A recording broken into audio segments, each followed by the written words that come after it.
10 মিনিটের ভিতরে হয়তো লাশ আপনার দাফন দেওয়ার ব্যবস্থা করো, না হলে কি করবা করো। বস্তার মতো স্টক করে আপনার লাশগুলো রাখছে। সবজি বিক্রি করে সাইফুল ইসলাম বিপ্লবের ছেলে 10 নম্বর গোলচক্করে পুলিশের গুলিতে মারা গেছে।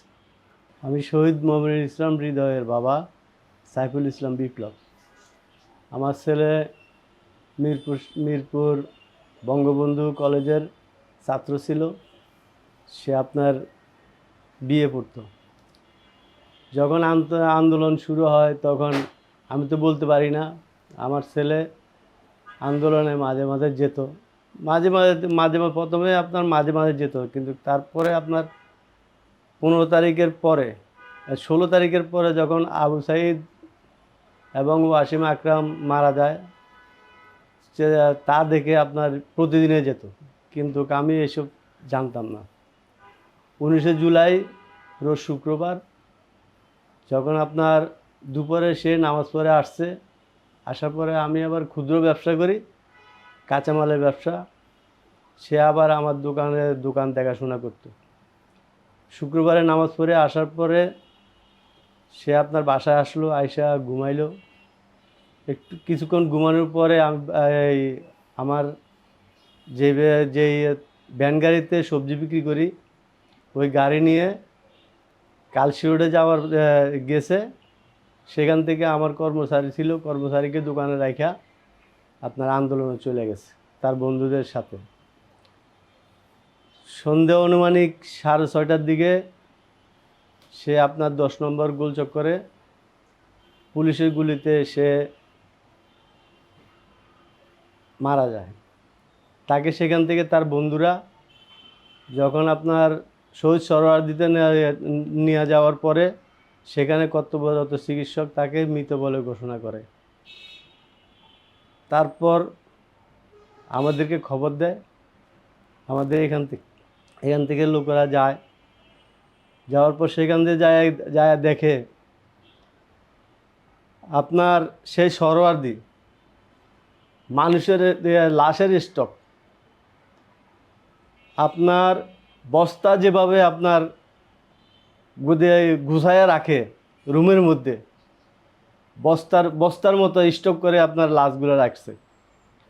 তখন আমার ছেলেকে তার বন্ধুরা ওই ঘরের মধ্যে রাখতে দেয়নি। আমার ছেলেকে কোলে নিয়ে তারা 3জন বসেছিল। তারা যে রুমের সামনে বসেছিল তাদের পুরা সাদা শার্ট রক্তে লাল হয়ে গিয়েছে। কিভাবে যে আমার ছেলের শরীরে রক্ত ঝরছে, সেখান থেকে আনার পরে রাত্রে তখন আপনার 9:30 বাজে।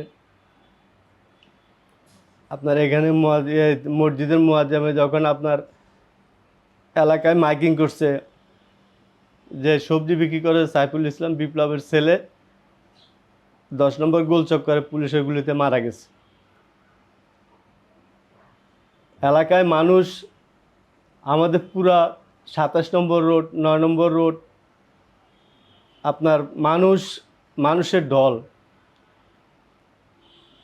এবং তার কিছুক্ষণ পরেই কিন্তু আপনার মসজিদে যে ইমাম সাহেব আপনার ওই যে ইয়াতে ঘোষণা দিছিল, সেই ইমাম সাহেবকে আপনার মসজিদ থেকে তাড়াই দিছে। বললো যে তুই এইটা নিয়ে ইয়ে করলি কেন, এই মাইকিং করলি কেন? ইমাম সাহেব বললো যে আমি তো বলতে পারি না, আমাকে বলছে এই কারণে আমি মাইকিং করছি।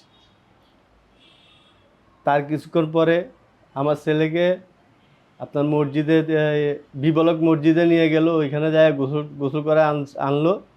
আনার পরে এখানে জানাজা হয়েছে। জানাজা হওয়ার কিছুক্ষণ আগেই আপনার পুলিশের গাড়ি আসলো, আইসা আমাদেরকে 10 মিনিট টাইম দিল। 10 মিনিটের ভিতরে হয়তো লাশ আপনার দাফন দেওয়ার ব্যবস্থা করো, না হলে কি করবা করো।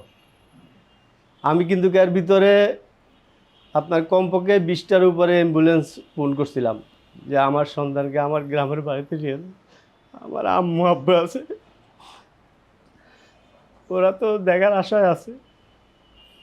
কিন্তু এমত অবস্থা ছিল, একটা রিক্সা পর্যন্ত ছিল না। যে আমার ছেলেকে আপনার গ্রামের বাড়িতে নিয়ে যাব, কোনো একটা অ্যাম্বুলেন্স পাইনি। অবশেষে কি করবো আর, কালচি কবরস্থানে আপনার তাকে দাফন দিছে রাত্রে 11:30। ওখান থেকে আসার পরে আপনার এখন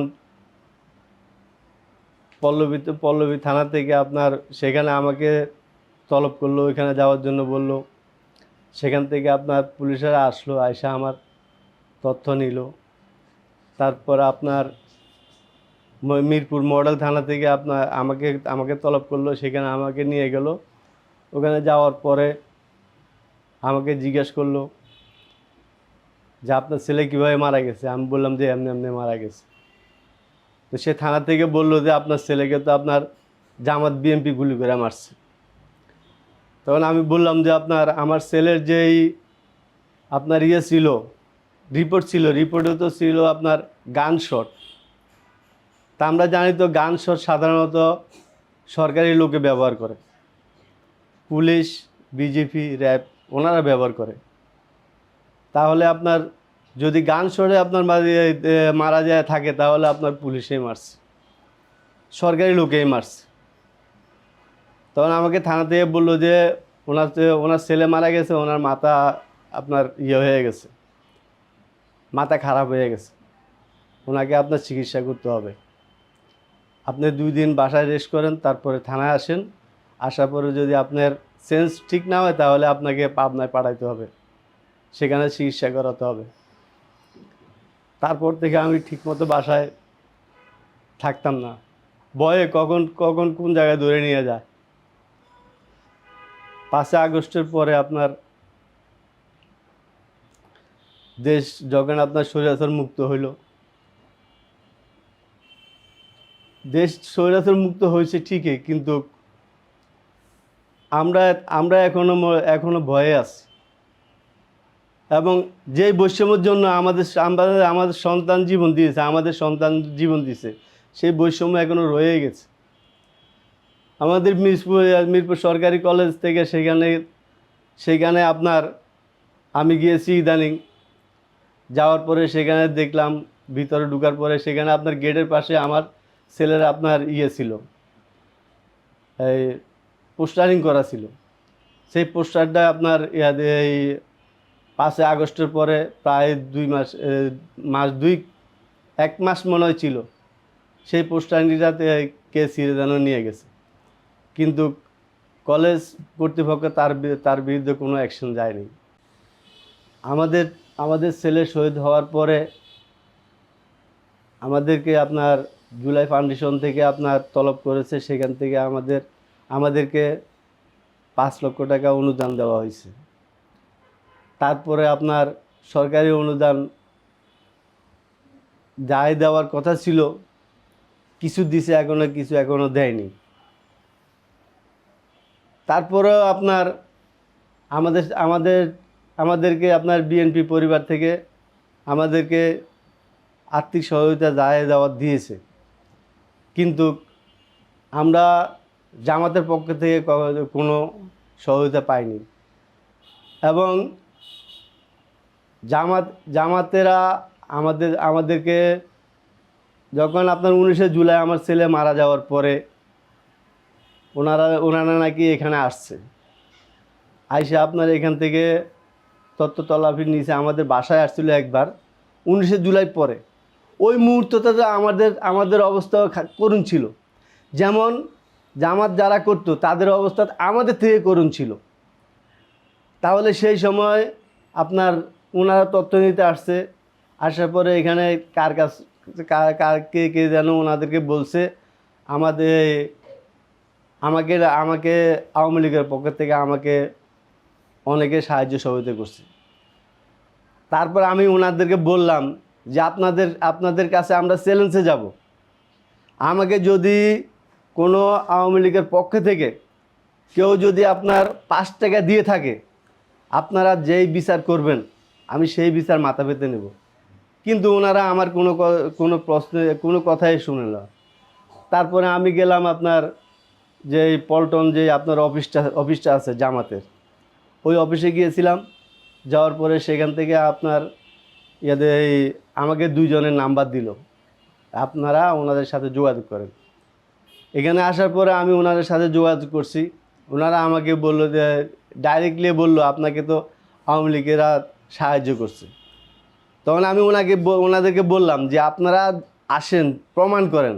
যদি প্রমাণ করতে পারেন যে আমি আওয়ামী লীগের কেউ আমার এখানে আসছে এবং আমাকে যদি 5 টাকা অনুদান দিছে, তাহলে আপনারা যা ইচ্ছা তাই করবেন। আমি আপনাদের কাছে আর জীবনে কোনো দিন আমি এই অনুদানের আশায় আপনাদের কাছে যাব না।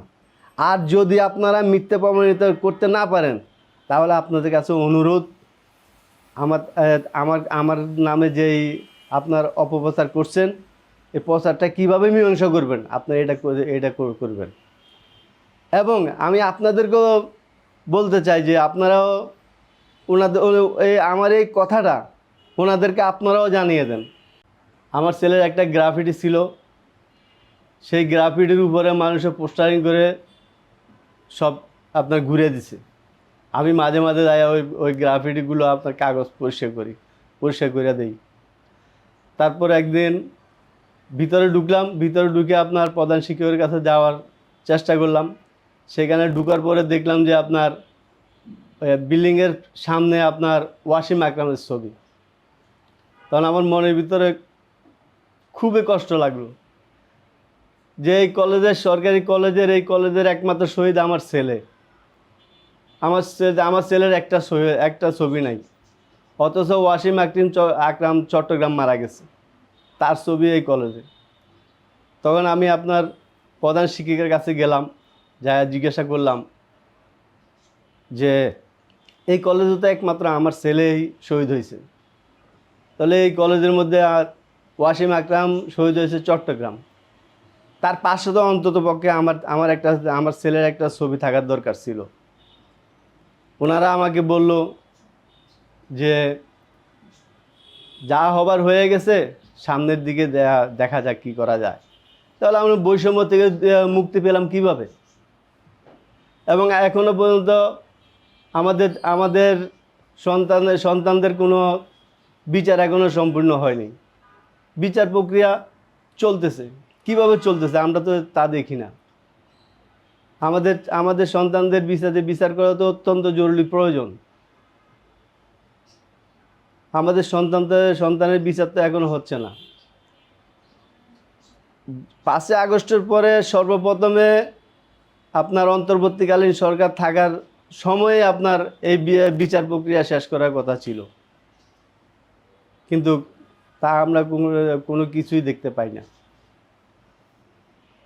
আমাদের সরকারের কাছে বিনীত অনুরোধ থাকবে যে আপনি আমাদের সন্তানদের বিচার প্রক্রিয়া শেষ করুন। এবং আমরা যে এই দুর্ভোগে ভুগতেছি, অশান্তিতে ভুগতেছি, আমাদের কোনো নিশ্চয়তা নেই। আমরা রাত্রে ঘুমাইলে সেখানেও আমাদের ভয় লাগে।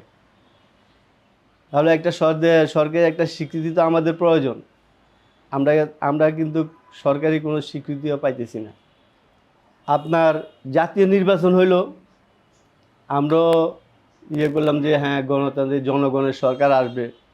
সরকার আসার পরে আমাদের সন্তানদের বিচার সুস্থভাবে ভালোভাবে হবে।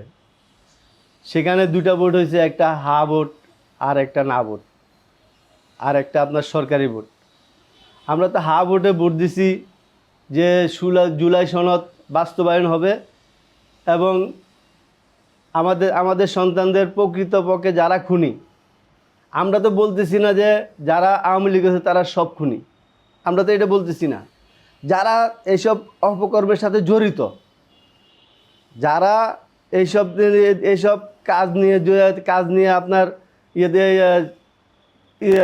আমাদের সন্তানদের আপনার এই জীবন নাশ করেছে, জীবন শেষ করেছে, প্রকৃতপক্ষে তাদের বিচার করবে সরকার। আমরা তো আপনার শহীদ পরিবার, আমরা তো বলতেছি না যে আপনি যারা আওয়ামী লীগ তো তাদেরকে আপনারা করেন, তাদেরকে আপনারা সবাইকে শেষ করেন, আমরা তো এটা বলতেছি না। আমরা বলতেছি আমাদের সন্তানদেরকে যারা নির্বিচারে হত্যা করছে, যারা এইসব আপনার ইয়ের হুকুমদাতা, তাদের বিচার করুন, তাদের বিচার আপনারা শেষ করুন। আমরা চাই যে জুলাই সনদ বাস্তবায়ন করেন এবং আমাদের সন্তানদের খুনিদের বিচার করেন। এটাই সরকারের কাছে আমাদের বিনীত অনুরোধ।